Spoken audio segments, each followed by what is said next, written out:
आमंत्रित करूंगा डॉक्टर रेखा शर्मा जी को। मंच पे आएँ, स्टेज पे बैठे डॉक्टर रेखा शर्मा जी, आइए ma'am.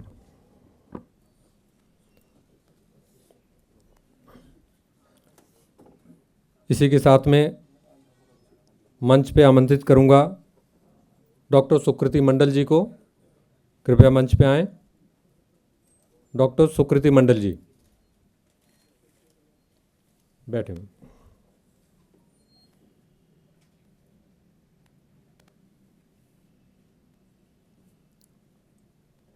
Doctor RD. Yadav ji कृपया मंच पे आएँ।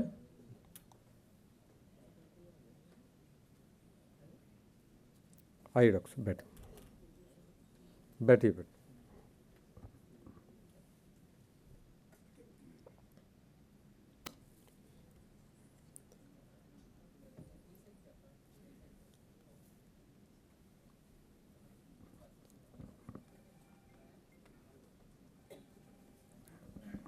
अब मैं डॉक्टर परविंदर मलिक जी से निवेदन करूंगा मंच पे आएँ और डॉक्टर आर.डी. यादव जी का स्वागत करें फूल माला पहना के। डॉक्टर परविंदर मलिक जी।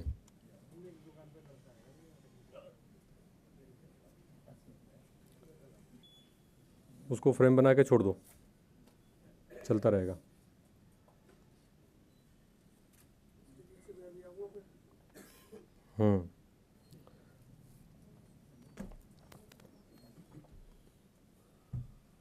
मैं डॉक्टर आसिफ सैफी जी को निवेदन करूंगा डॉक्टर सुकृति मंडल जी का स्वागत करें। डॉक्टर आसिफ सैफी जी।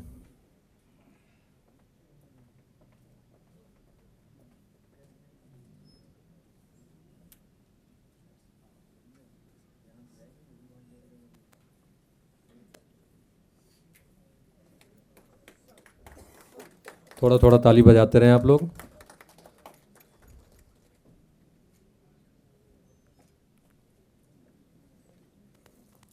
मैं डॉक्टर कुसुम अग्रवाल जी से निवेदन करूंगा डॉक्टर रेखा शर्मा जी का स्वागत करें।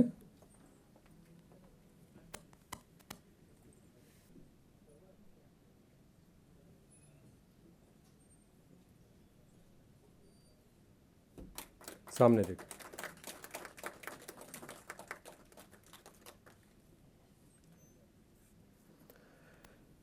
प्रोग्राम को आगे बढ़ाते हुए सभी मित्रों को मेरा नमस्कार।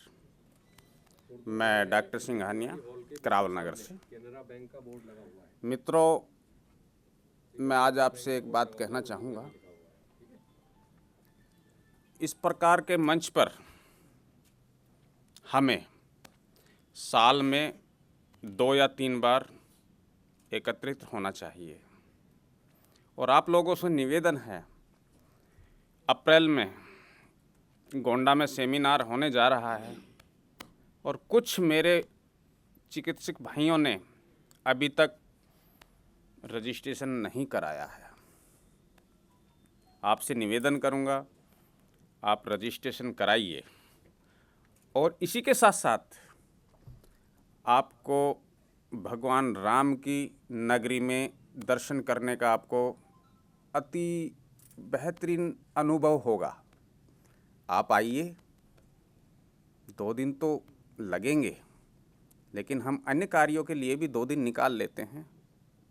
आप चल के देखिए, ये तो सब कमाते धमाते रहते हैं, सब चलता रहता, जीवन के 2 दिन भी निकाल लीजिए, बहुत अच्छा अनुभव महसूस होगा। धन्यवाद मित्रों। बहुत बहुत धन्यवाद डॉक्टर सिंघानिया जी का। अब मैं अगले वक्ता के रूप में बुलाना चाहूँगा डॉक्टर रामेश्वर गुप्ता जी को। कृपया डाइस पे आएँ और कम शब्दों में अपनी बात को रखें। आ जाइए डॉक्टर साहब। नमस्कार जी। मेंटी जयंती के अवसर पे हार्दिक शुभकामनाएं सभी को।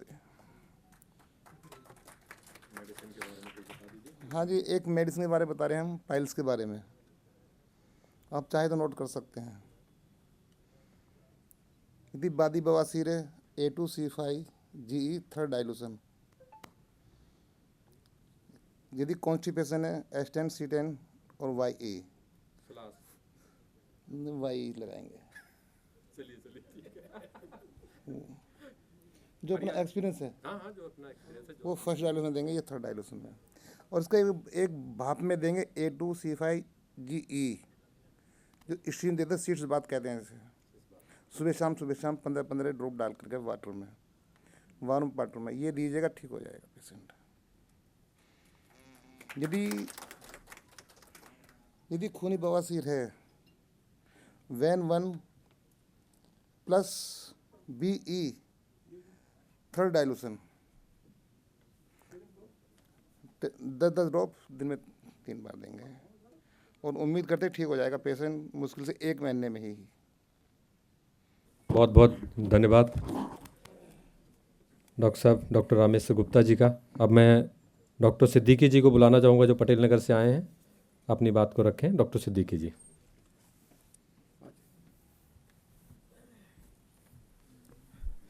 हमारे बीच में उपस्थित जितने भी डॉक्टर्स गण हैं, उनको दिल की गहराई से हार्दिक अभिनंदन, वेलकम और स्वागत करते हैं इस जयंती के सब अवसर पे। सबसे पहले हम भारत के एक नागरिक हैं और उसका परिचय हम कुछ इस तरह से देना चाहते हैं।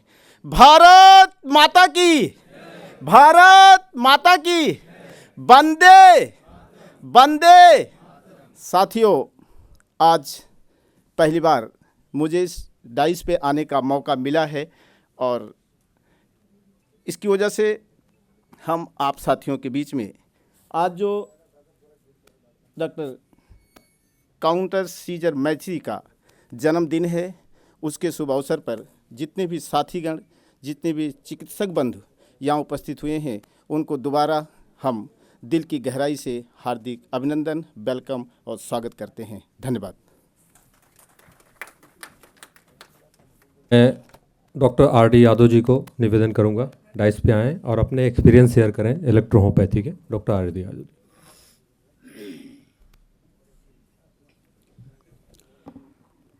आज इस सभा में उपस्थित समस्त चिकित्सक बंधु, आज हम सब बड़े ही पावन अवसर पे उपस्थित हुए हैं। यहाँ पे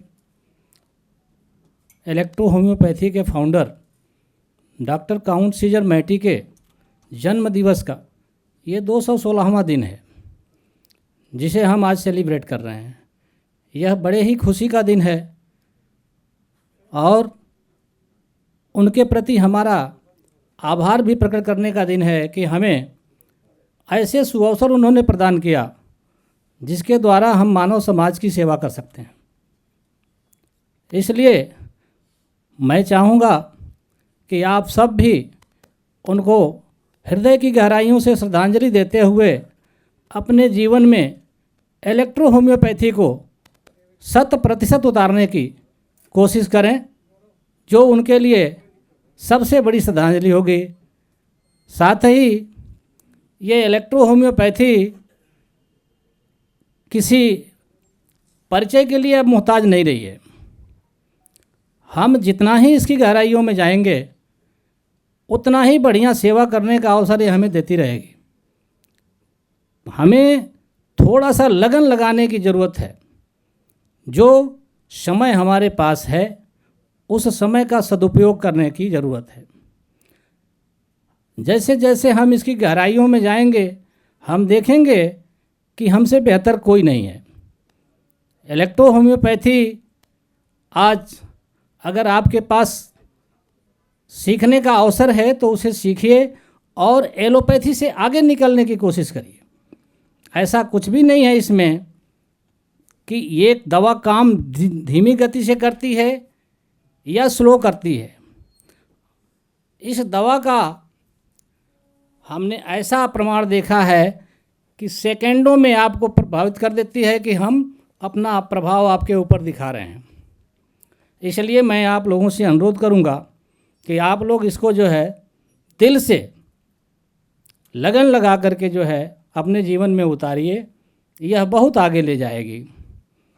साथ ही साथ एक चीज़ मैं शेयर करना चाहूँगा, अपना अनुभव। 22 जुलाई को मेरा एक्सीडेंट हुआ जिसमें मेरी रिब्स की 3 हड्डियाँ टूट गईं और ये कॉलर बोन टूट गई।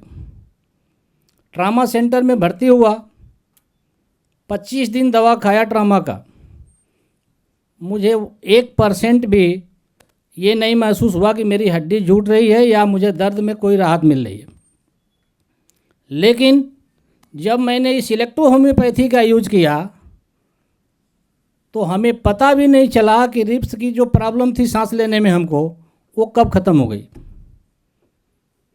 और लिया था मैंने S4C4G का केवल लोशन लिया था, लोशन को ही मैंने अप्लाई किया और मुझे पता नहीं चला कि वो सांस की प्रॉब्लम हमारी कब ख़त्म हो गई। कॉलर बोन थी, जैसे लगता था कि एक लकड़ी दूसरी लकड़ी पे चढ़ रही है टूटी हुई।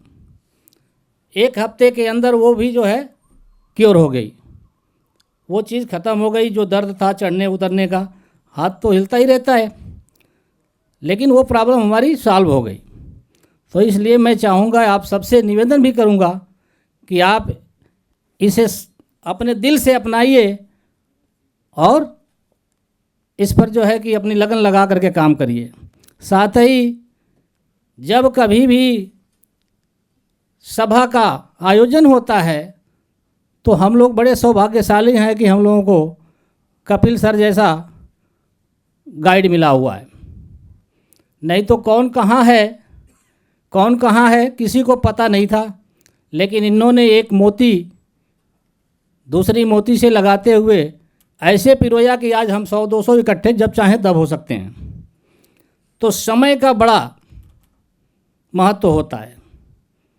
इसलिए मैं चाहूँगा कि अपने लिए बाकी लोगों का समय नष्ट न किया जाए।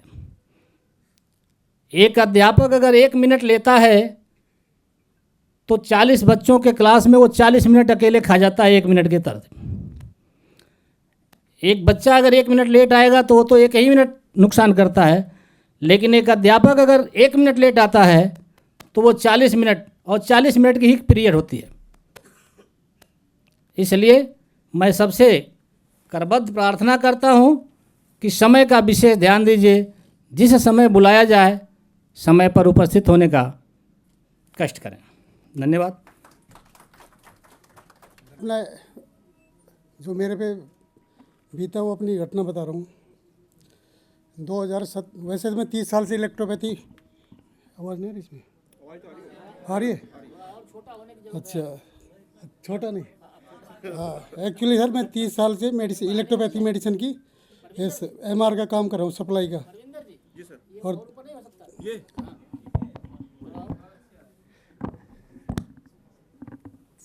30 साल से इलेक्ट्रोपैथी मेडिसिन का MR का काम कर रहा हूँ सर मैं। अच्छा, और 2017 में मेरी किडनी में दिक्कत हो गई थी सर, यानी 20% मेरी किडनी काम कर रही थी। और मेरे घर वालों को भी विश्वास नहीं था कि वो कह रहे कि वहाँ पे एलोपैथिक में उपचार करें इसका। और 3-4 साल उसमें एलोपैथिक में उपचार कराए, मैक्स में एडमिट हुआ, लेकिन कोई रिजल्ट नहीं और हालत मेरी बिगड़ती गई। उसके बाद में 2020 में लॉकडाउन लग गया जी। लॉकडाउन में फिर मैंने अपनी मेडिसिन ही शुरू करी, उसमें इलेक्ट्रोपैथिक की, एलोपैथिक सारी बंद कर दी। उसमें S6, C17 और C6 और F1, क्योंकि हमारी मैन्युफैक्चरिंग थी मेडिसिन की, 60-70 प्रोडक्ट थे। डॉक्टर साहब की जो किडनी थी वो श्रिंकेज हो गई थी, हाँ। सिकुड़ गई थी। ये इस चीज़ को बताना चाह रहे हैं कि किडनी सिकुड़ चुकी थी और इनकी कुछ टाइम मुझे लगा शायद एलोपैथी में कुछ चला है इनका 3-4 साल चला। हाँ, लेकिन मेरे को चलते हुए उस टाइम भी चक्कर आते थे जी। कोई मतलब सोच ही नहीं रहता क्या करूँ क्या नहीं। तो अपनी मेडिसिन ही अपनी इलेक्ट्रोपैथी करी और आज आपके सामने हूँ जी। क्या क्या ट्रीटमेंट दिया? S6, C6, हाँ, C17, हाँ जी, C17। क्योंकि हमारे 60-70 प्रोडक्ट भी थे ना एक्चुअली इलेक्ट्रोपैथी का ही, और मेरा काम भी इलेक्ट्रोपैथी का ही था 30 साल से, सभी डॉक्टर का डोर टू डोर। अब आपका साइज कैसा है किडनी? अब बिल्कुल सही है मेरा। अब ठीक। मैक्स में एडमिट वो कराया था जो हम ये कहते हैं ना कि इलेक्ट्रोपैथी में रिजल्ट नहीं है, वो चीज़ आज डॉक्टर साहब आपके सामने अभी है। 8-10 लाख रुपए मेरे खर्च भी हो चुके थे उसमें, किडनी में, किडनी के चक्कर में एलोपैथिक। डाइल्यूशन कितना दिया था? है जी, डाइल्यूशन क्या दिया था? S6, C6 बता रहा हूँ, S6 वो तो मेडिसिन ने बोला ना, उसका डाइल्यूशन कौन सा, मतलब D6 उसमें में दिया था, D10 D6 में लिया था मैंने, D6 में? हाँ। ठीक है। क्योंकि हमारे खुद प्रोडक्ट थे ना इसके, और मेरा काम ही था मेडिसिन लाइन का। ठीक है सर, ओके जी। Thank you sir.